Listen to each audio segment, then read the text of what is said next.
අද මම ඔයාලට කියලා දෙන්න යන්නේ CapCut Pro එක free ගන්න විදිය. සම්පූර්ණයෙන්ම 100% free. යන් අපි වීඩියෝ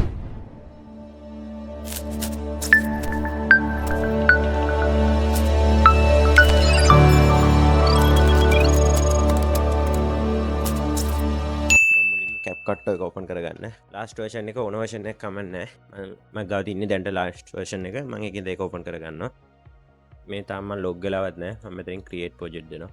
ඊට පස්සේ මම මොකක් හරි එකක් import කරගන්නවා. මම ගාව තියෙන වීඩියෝ එකක් මොකක් හරි මම මේක ඇඩ් කරගන්නවා.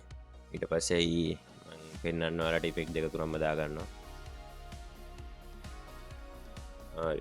මේක දාගන්නවා, මේකත් දාගන්නවා, මේකත් දාගන්නවා, මේකත් දාගන්නවා. මේකත් දාගන්නවා, මේකත් දාගන්නවා. දැන් මේ ටික right click කරලා මෙන්න මේක create compound clip කියන එක දෙන්න. හරි. මෙතන export කරන්න බෑනේ. ඔයාලට තියෙන්නේ මෙන්න මෙතන videos වලට යන්න. videos වල පල්ලෙහාට ගියාට පස්සේ තියෙනවා මෙන්න මෙතන motion blur කියන එක. ඒක 0 දාගන්න. එතකොට ප්‍රශ්නේ ඉවරයි. මේ පොඩි වෙලාවක් යනවා මෙතන waiting කියලා වෙලා තියෙන්නේ. ඒක process වෙනකම් පොඩි වෙලාවක් ඉන්න.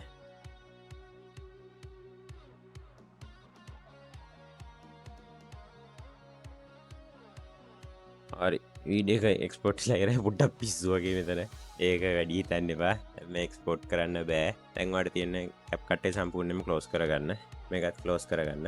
දැන් සර්ච් බාර් එකේ සර්ච් කරගන්න CapCut කියලා. ඊට පස්සේ open file location යන්න. ඊට පස්සේ මෙන්න මෙතනින් මෙන්න මේ program කියන එක ඔබන්න. ඊට පස්සේ මෙතන CapCut එකට යන්න.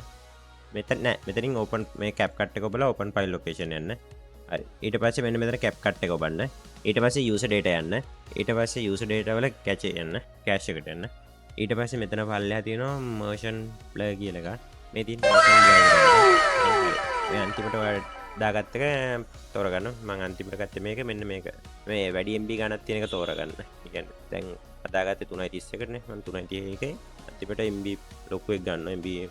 හරි. ගත්තා. 100% free කිසිම අවුලක් නැහැ. ඕන තරම් වීඩියෝ එක්ස්පෝර්ට් කරන්න පුළුවන් 100%ම free. එහෙනම් අදට අපි යනවා.